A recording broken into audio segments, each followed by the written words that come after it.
Okay, so you've planned a trip to Moab. It's a destination type trip, and really anything like this, anything slick rock, hard rock, sand hollow comes to mind. But this stuff is just so brutal on your machine. Your machine is going to be exposed to some stress that it's probably never seen before. And these are things that are common, that we've learned about, we've heard about, that you very well could break when you come down to Moab. First off, we're going to talk about clutches and belts. And if you've ever done this type of riding before, you have probably smoked a belt. If you're challenging yourself, you will definitely put some hurting on your drivetrain components. So one thing is clutches. Clutches really aren't thought of as a wear item, but they totally are. Before you plan your trip, make sure you get in there, you're checking out your sheaves, you're blowing it out, you're checking your weights and your rollers for wear, and then also a belt. Make sure you've got a good belt in there. I mean, you've got a belt that's got a couple thousand miles on it. If I'm spending all the money and coming down here, I'm probably gonna throw a new belt on there. And then one more thing is, don't forget to break that belt in. The next thing on the list is tires. You are gonna want some dang good tires. And you know, you East Coast guys, you're probably not gonna want the great big huge pizza cutter mutters. I don't think that's the hot ticket out here. But you're gonna want something that's got some good tread on it. It's just unbelievably hard on your tires out here. And we like to air them down a little bit. Everybody gets a little puncture here and there, but it seems like it's sidewalls is what we run into down here. And so a plug kit, we always carry a plug kit for your normal puncture, but man, you tear out a sidewall and you are definitely gonna want a spare tire. So we carry a spare with us just so we're not stranded out on the trail and we can keep enjoying our week.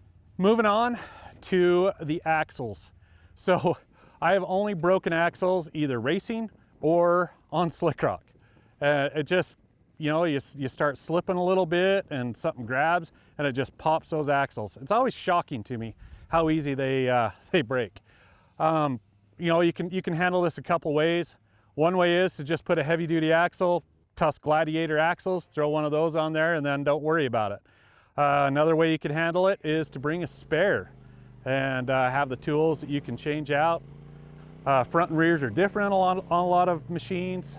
Something else, you know, you're down there, you're working with your axles and everything, check out your wheel bearings. They're right there, they're in your face. Make sure those hubs are in good shape, because once again, you're putting all that pressure on your tires and you're just trying to roll them over. It just puts an unbelievable amount of pressure on those. They will fail if they're little dodgy to start with. Once again, while you're down there, you're already on your hands and knees, you're already crawling around. Check out all your steering, your tie rods, all your suspension joints, everything. If you've got any play, go ahead and get those replaced. Ball joints, seems like a Polaris always has a ball joint. Even when they're brand new, they have bad ball joints. Pivots, your A-arm pivots, your trailing arm, your radius rods. If you got a Can-Am, you have a couple extra joints to check on. Sway bars, sway bar bushings, and all your sway bar bolts, all that. That's really good, because that suspension is just gonna cycle, just non-stop. So make sure, and if there's any question at all, go ahead and replace those. Well, that does it. And if you like content like this, if you like this video, make sure and hit that like button. Check out our website, RockyMountainATVMC.com. We'll make sure and get you everything you need to get you outfitted so you can come down to this beautiful wonderland and enjoy Moab.